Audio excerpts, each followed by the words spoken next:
के पास चलते हैं। गौरव, कौन से नाम आगे चल रहे हैं? कुछ लोग तो रेखा गुप्ता का नाम चला रहे हैं, कुछ लोग कह रहे हैं शिखा रॉय भी हैं, और भी लोग हैं। आपके पास क्या जानकारी है गौरव?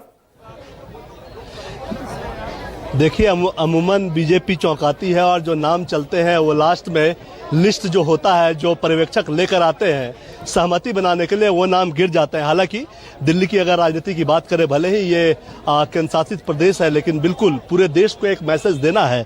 ऐसे में मुख्यमंत्री के तौर पे अगर आप देखेंगे तो कहीं ना कहीं बनिया, पंजाबी, दलित, इस वर्ग को साधने का प्रयास होगा। टोटल 9 पद हैं दिल्ली में, 7 मुख्यमंत्री सहित 7 मंत्री और 2, एक स्पीकर, एक डिप्टी स्पीकर, टोटल 9 पद हैं। और 48 विधायकों में से इन 9 पद के लिए लोगों को चुनना बीजेपी के लिए भी टेढ़ी खीर है। लेकिन हाँ, ये जरूर कहा जाता है कि दिल्ली में की राजनीति में और खासकर बीजेपी की अभी की राजनीति में जो नेता खुद में एक पावर सेंटर नहीं है, उसको ही बीजेपी पिक करती है। राजस्थान, हरियाणा और मध्य प्रदेश इसका ताजा उदाहरण है।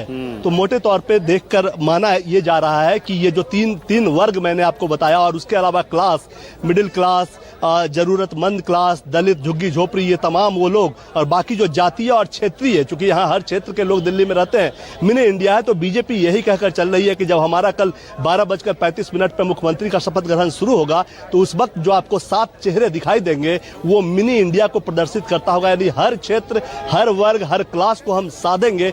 नाम पे चर्चा करना थोड़ा मुश्किल है, लेकिन हाँ, महिला मुख्यमंत्री की बात जहां तक की, तो दिल्ली में सुषमा स्वराज, आतिशी, इसके अलावा शीला दीक्षित, अगर बीजेपी उस ट्रेंड को कंटिन्यू करना चाहेगी तो जरूर रेखा गुप्ता एक अच्छी चॉइस हो सकती है, क्योंकि रेखा गुप्ता महिला के साथ साथ वैश्य समाज से है, बिहार में भी चुनाव है, और दिल्ली में बनिया जो वोट बैंक है वो बीजेपी का मूल आधार रहा है। ऐसे में एक रिवार्ड दिया जा सकता है। 2-2 समीकरण सत्य हैं, क्योंकि प्रधानमंत्री का जो ज्ञान का कंसेप्ट है, जिसमें महिला भी है, उसमें आपने देखा संसद में महिलाओं को रिजर्वेशन, 33% रिजर्वेशन की बात हुई, 2500 रुपए महिलाओं को देने की बात है। और प्रधानमंत्री का जो भी भाषण होता है, क्योंकि महिला एक बड़ा वोट बैंक है और प्रधानमंत्री मोदी के नाम पे बीजेपी से जुड़ी हुई है, ऐसे में एक उस सम्मान के तौर पे दिया जा सकता है, क्योंकि 20 एनडीए शासित राज्यों में कहीं भी कोई महिला मुख्यमंत्री नहीं है, तो ये एक हो सकता है। दूसरी तरफ आप पुरुष में अगर बनिया में आए तो विजेंद्र गुप्ता भी हैं, 3 बार के विधायक हैं, और विपरीत परिस्थिति में भी वो जीते थे। लेकिन एक डिमेरिट जो नजर आती है वो कि वो खुद में एक पावर सेंटर भी है।